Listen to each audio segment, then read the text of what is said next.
नमस्कार। कभी लोग जिस लड़के को सिर्फ रील बनाने वाला समझते थे, आज वही लड़का इनकम टैक्स डिपार्टमेंट में अफसर बन गया है। यह सिर्फ एक नौकरी मिलने की कहानी नहीं है, यह उन तानों के जवाब की कहानी है जो सालों तक एक परिवार को सुनने पड़े। नाम है आसाब अहमद अंसारी। सोशल मीडिया पर लोग उन्हें कॉमेडी, रोस्ट और रील्स के लिए जानते थे। कभी वे सिस्टम पर तंज कसते थे, कभी एग्जाम पर, तो कभी स्टूडेंट लाइफ की परेशानियों पर। लेकिन अब वही शख्स सरकारी नौकरी में पहुंच गया है। हाल ही में उन्होंने खुद एक वीडियो डालकर बताया कि एसएससी सीजीएल 2025 के रिवाइज रिजल्ट में उनका सिलेक्शन इनकम टैक्स डिपार्टमेंट में हो गया है। पहले वह कुछ अंकों से पीछे रह गए थे, लेकिन बाद में कट ऑफ बदलने के साथ उनका सपना पूरा हो गया। आसाब ने अपने वीडियो में बहुत साफ तरीके से बताया कि यह जीत सिर्फ उनकी नहीं है, यह उनके पिता की भी है, उनके परिवार की भी है और उन दिनों की भी है जब लोग पूछते थे कि उनका बेटा करता क्या है। उन्होंने कहा कि उनके पास ज्ञान था, तैयारी थी, लेकिन उस समय एक चीज की कमी थी और वह थी मौका।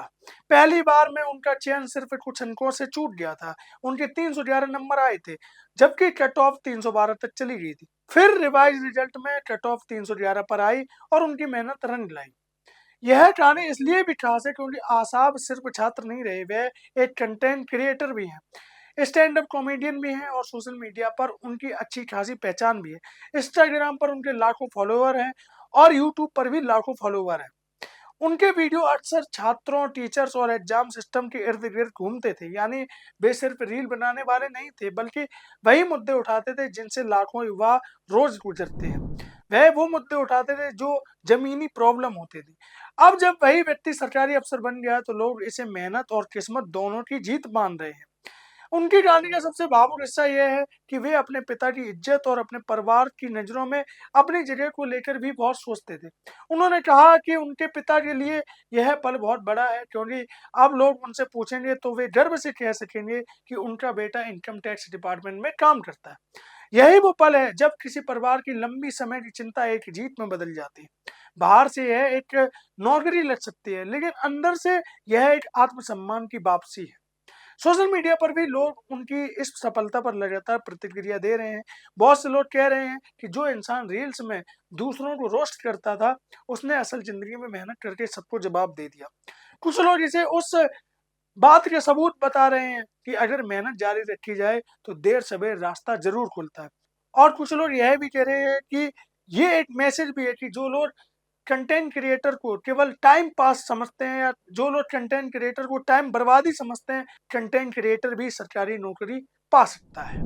असल में यह कहानी सिर्फ एक सोशल मीडिया इन्फ्लुएंसर की सफलता की नहीं है, यह उस नई पीढ़ी की कहानी है जो एक ही समय में कई भूमिकाएं निभा रही है। कोई कंटेंट बना रहा है, कोई परीक्षा की तैयारी कर रहा है, कोई नौकरी चाहता है और कोई इन सबके बीच अपनी पहचान भी बचाए रखना चाहता है। आसाब अहमद अंसारी ने यह दिखाया कि अगर एक रास्ता रुके तो दूसरा रास्ता भी खुल सकता है और अगर किस्मत पहली बार साथ ना दे तो दूसरी बार मेहनत का असर जरूर दिखाई देता है। तो कुल मिलाकर यह कहानी उन सभी युवाओं के लिए एक संदेश है जो बार बार असफलता से टूटने लगते हैं। कभी कभी एक नंबर, एक कट ऑफ या एक रिवाइज रिजल्ट पूरी जिंदगी की दिशा बदल सकता है। और जब ऐसा होता है तो सिर्फ नाम नहीं बदलता, सोच भी बदलती है। आसाब अब सिर्फ एक कंटेंट क्रिएटर नहीं है, वे उन हजारों युवाओं के लिए एक उदाहरण बन गए हैं जो मेहनत कर रहे हैं और अपनी बारी का इंतजार कर रहे हैं। आपको आसाब की कहानी कैसी लगी? और आसाब ने प्रूव कर दिया कि आप एक साथ दो काम कर सकते हैं।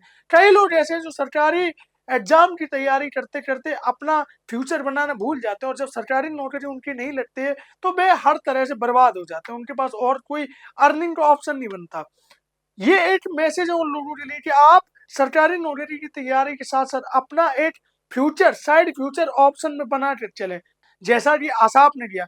आसाब ने अपना यूट्यूब चैनल बनाया, इंस्टाग्राम अकाउंट बनाया और उस पर कंटेंट क्रिएटर के रूप में काम करने लगा, ताकि अगर उसका चयन सरकारी नौकरी में ना हो तो वह आसानी से यूट्यूब या सोशल मीडिया के माध्यम से अपना जीवन यापन कर सके। तो ये बहुत अच्छा मैसेज है उन युवाओं के लिए जो केवल एक ही टारगेट पर फोकस करें। अब जमाना बदल गया, अब जब तक आप मल्टीटास्किंग नहीं होंगे तब तक आप सफलता की रेस में आगे नहीं निकल पाएंगे। तो आपके लिए यह कहानी कहीं ना कहीं मोटिवेशन के तौर पर उभर कर सामने आएगी। आपको यह जानकारी कैसी लगी कमेंट में जरूर बताएं। आप देख रहे थे नेशन ब्रॉडकास्ट। बहुत बहुत धन्यवाद।